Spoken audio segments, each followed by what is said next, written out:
Hello, അസ്സലാമു അലൈക്കും. ഇതൊരു പുതിയ സൈറ്റാണ്. നമ്മുടെ കിനാശ്ശേരിയിലാണ് സൈറ്റ് ഉള്ളത്. പെയിൻ്റ് അടിക്കാൻ വേണ്ടി വന്നതാണ്. കുറേയൊക്കെ പെയിൻറ്റിങ്ങുകാർ അടിച്ചിട്ടുണ്ട്. സൺസൈഡൊക്കെ പെയിൻ്റ് അടിച്ചിട്ടുണ്ട്. പിന്നെ അവർക്ക് കഴിയാത്ത കുറച്ച് ഭാഗങ്ങളുണ്ട്. അത്യാവശ്യം സ്ലോപ്പും ഉണ്ട്. തോന ഏരിയ വരുന്ന ഭാഗത്തൊന്നും അവർ അടിച്ചിട്ടില്ല. അപ്പോൾ അവിടേക്ക് അടിക്കാൻ വേണ്ടിയിട്ട് എന്നെ വിളിച്ചു. അങ്ങനെ ഞാൻ പോയി നോക്കിയപ്പോൾ ഇത് കാഴ്ചയില്ലാത്ത ഭാഗമാണ്. അപ്പോൾ കാഴ്ചയില്ലാത്ത ഭാഗത്ത് പെയിൻ്റ് അടിക്കണ്ട, കാഴ്ചയുള്ള രണ്ട് ഭാഗമുണ്ട്, അത് അത്യാവശ്യം സ്ലോപ്പും ഉണ്ട്. അപ്പോൾ അവിടേക്ക് പെയിൻ്റ് അടിക്കാൻ വേണ്ടിയിട്ടാണ് ഞാൻ വന്നത്.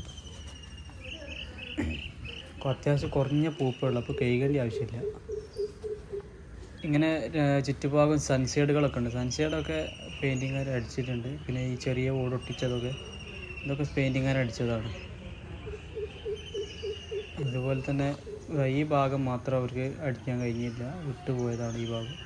അപ്പോൾ അവിടെ അടിക്കാൻ പറഞ്ഞിട്ടുണ്ട്. അപ്പോൾ നമ്മൾ ഒരു ഭാഗം അടിച്ച് തുടങ്ങിയിട്ടുണ്ട്. അപ്പോൾ ആ വീഡിയോ എടുക്കാൻ കഴിയില്ല, ഞാൻ ഒറ്റക്കായതുകൊണ്ട്. പെയിൻ്റ് അടിക്കുമ്പോൾ വീഡിയോ എടുക്കാൻ പറ്റാത്തതുകൊണ്ടാണ് അടിച്ച് കഴിഞ്ഞ ശേഷം വീഡിയോ എടുത്തത്. അപ്പോൾ രണ്ടാമത്തെ ഭാഗം നമ്മൾ അടിച്ച് വന്നിട്ടുണ്ട്, ഞാൻ അടിച്ച് കഴിഞ്ഞിട്ടുണ്ട്. അത്യാവശ്യം സ്ലോപ്പുണ്ട്. അപ്പോൾ ഞാൻ വിചാരിച്ചത് കയറ് വേണ്ടി വരില്ല എന്നാണ്. പക്ഷേ കയറ് കെട്ടിയതിന് ശേഷമാണ് ഞാൻ ഇറങ്ങിയത്. എന്താ വെച്ചാൽ ചെറിയൊരു പൊടി പോലത്തെ പൂപ്പാണ്. ഇത് കഴുകിയില്ലെങ്കിൽ കുഴപ്പമൊന്നുമില്ല, പക്ഷേ ആ പൊടിയുള്ള പൂപ്പ് നമ്മൾ ചവിട്ടി കഴിഞ്ഞാൽ സ്ലിപ്പാവും. അതൊരു പൊടി പോലെ ഇങ്ങനെ ചവിട്ടിയാൽ നിരങ്ങിപ്പോകും. അപ്പോൾ അത് കഴുകിയിട്ടില്ല, കഴുകാതെ അതേപോലെ അടിച്ചതാണ്.